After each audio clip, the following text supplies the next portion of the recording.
இன்றைய Mahanadi serial episode உணர்ச்சிப்பூர்வமாக இருந்தது. காவேரியுடன் பேசிக் கொண்டிருக்கும் அம்மு காவேரியிடம் தனது தந்தையை திருமணம் செய்து கொண்டு தனக்கு தாயாக வருமாறு வேண்டினாள். அவளை தன்னுடைய தந்தை நன்றாக பார்த்துக்கொள்வார் என்றும் காவேரி தன்னுடன் இருந்தால் மட்டுமேதான் மகிழ்ச்சியாக இருப்பேன் என்றும் கூறினாள். அதே சமயம் விஜய் அறை கதவை திறந்து காவேரியை பார்த்தான். அப்போது காவேரி அம்முவை பார்த்து, இதையெல்லாம் என்னிடம் சொல்லும்படி உனது அப்பா உன்னிடம் சொன்னாரா என்று கேட்டாள். அதை கேட்ட விஜய் அதிர்ச்சிக்குள்ளானான். உடனே அவன் காவேரியிடம் பேச விரும்புவதாக கூறி காவேரியை வெளியே வருமாறு அழைத்தான். விஜய் காவேரியின் வார்த்தைகளைக் கேட்டு மிகவும் வருத்தமடைந்தான். காவேரியுடன் தனியே பேசும்போது தன்னை எப்படி இவ்வளவு கேவலமாக நினைக்கலாம் என்றும் ஏன் தன் வீட்டிற்கு வந்தாய் என்றும் அவளிடம் கேட்டான். அதற்கு காவேரி அம்மு பள்ளிக்கு வராததாலும் அவளை நினைத்து ஏங்குவதாலும் அவளை பார்க்க வந்ததாக விஜயிடம் கூறினாள்.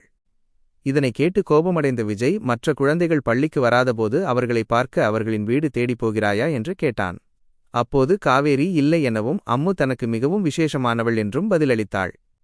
அதற்கு விஜய் அம்முவை அவளுடைய வகுப்பில் உள்ள மற்ற குழந்தைகளைப் போலவே நடத்த வேண்டுமென்றும் இனிமேல் தன் மகளுடன் நெருக்கமாக இருக்க வேண்டிய அவசியமில்லை என்றும் கூறினான். மேலும் அம்முவிடமிருந்து விலகியிருக்குமாறும் இனிமேல் அம்முவை பார்க்க வர வேண்டாம் என்றும் கூறி தன் வீட்டை விட்டு வெளியேறும்படி காவேரியிடம் கூறினான்.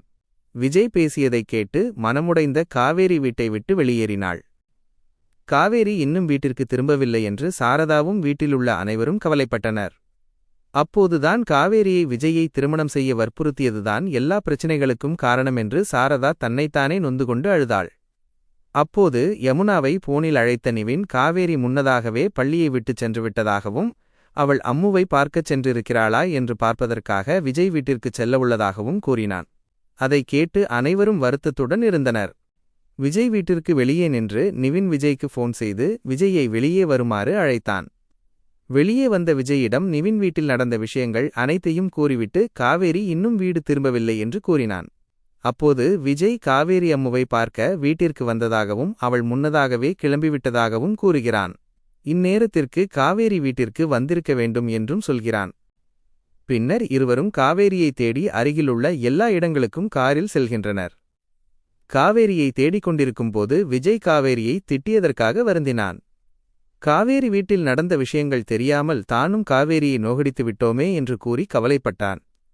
இருவரும் இணைந்து காவேரியை தேடி அலைந்தனர். காண்பவர்களிடம் காவேரியின் படத்தை காட்டி விசாரித்தனர்.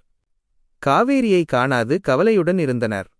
அப்போது வழியில் காவேரி சாலையில் நிதானமாக நடந்து செல்வதை விஜய் பார்த்துவிட்டு தன் காரை நிறுத்தினான். விஜய் நிவினிடம் காவேரி நடந்து வருவதைக் காட்டிவிட்டு அவளை சமாதானப்படுத்தி வீட்டிற்கு அழைத்துச் செல்லும்படி கூறினான். மேலும் தன்னை பார்த்தால் காவேரி இன்னும் கோபப்படுவாள் என்று நினைத்ததால் விஜய் காவேரியை சந்திக்க மறுக்கிறான். இத்துடன் இன்றைய எபிசோட் முடிவடைந்தது.